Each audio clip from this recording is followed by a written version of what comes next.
தென்னார்காடு மாவட்டத்தில் ஒரு நிகழ்ச்சி. அந்த நிகழ்ச்சியில் கலந்து கொள்ள காரில் எம்ஜிஆர் சென்றார். வழியில் பல இடங்களில் மக்களின் வரவேற்பை ஏற்றுக்கொண்டு நிகழ்ச்சிக்கு சற்று தாமதமாகவே சென்றார் எம்ஜிஆர் அவர்கள். அவசர பணிகள் காரணமாக குறித்த நேரத்துக்குள் அவர் சென்னை திரும்பியாக வேண்டும். நிகழ்ச்சியை முடித்துக்கொண்டு காரில் எம்ஜிஆர் அவர்கள் ஏறி புறப்படும் முன் உதவியாளர்களை பார்த்து சாப்பிட்டீர்களா என்று கேட்டார். எல்லோரும் ஒரே குரலில் சாப்பிட்டு விட்டோம் என்றனர். காரின் சக்கரங்கள் சென்னையை நோக்கி சுழலத் தொடங்கின. நகரத்தை கடந்து சாலையில் கார் வேகமாக செல்கிறது. திடீரென காரை ஓரமாக நிறுத்து என்று எம்ஜிஆர் அவர்களின் குரல் கடுமையாக ஒலிக்கிறது. ஏன் என்ற கேள்வி எல்லோர் மனதிலும் இருந்தாலும் எம்ஜிஆர் அவர்கள் சொன்னதை செய்தே பழக்கப்பட்ட உதவியாளர்கள் காரணம் கேட்கவில்லை. என்றாலும் எம்ஜிஆர் அவர்களின் குரலில் இருந்த கடுமை அவர்களுக்குள் கலவரத்தை ஏற்படுத்தியது. சாலையோரமாக கார் நின்றது.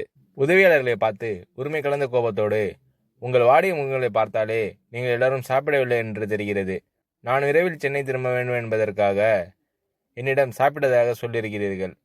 ஏன் பொய் சொல்கிறீர்கள் என்று எம்ஜிஆர் அவர்கள் கேட்டார். உண்மை வெளிப்பட்டதில் அந்த உண்மையான பணியாளர்கள் ஊமையாய் நின்றனர்.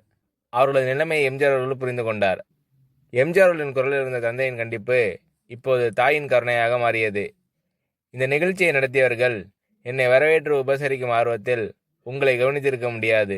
நான் புறப்பட தாமதமாகிவிடும் என்பதற்காக சாப்பிட்டு விட்டதாக நீங்கள் பொய் சொன்னால் எனக்கு தெரியாதா? நான் சந்தேகப்பட்டுதான் அங்கிருந்தவர்களிடம் இட்லிகளை பொட்டலமாக கட்ட சொல்லி வாங்கி வந்தேன். மர நிழலில் போய் சாப்பிட்டு விட்டு வாருங்கள் என்று சொல்லி தான் கொண்டு வந்த பார்சலை எடுத்து உதவியாளர்களிடம் கொடுத்தார் எம்ஜிஆர்.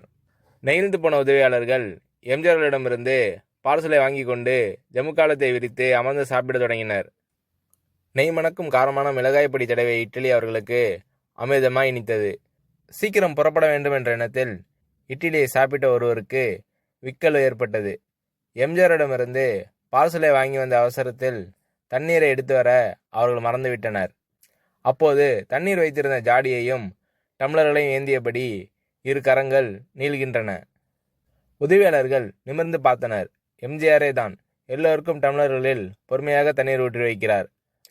எம்ஜிஆர் அவர்களை உபசரிக்க லட்சம் பேர் காத்திருக்கும் போது அந்த மாமனிதர் தங்களுக்கு பசியார உணவு தந்து தாகம் தீர்க்க தண்ணீரும் கொடுத்து பணி செய்வதை கண்ட உதவியாளரின் கண்கள் பணிந்தன.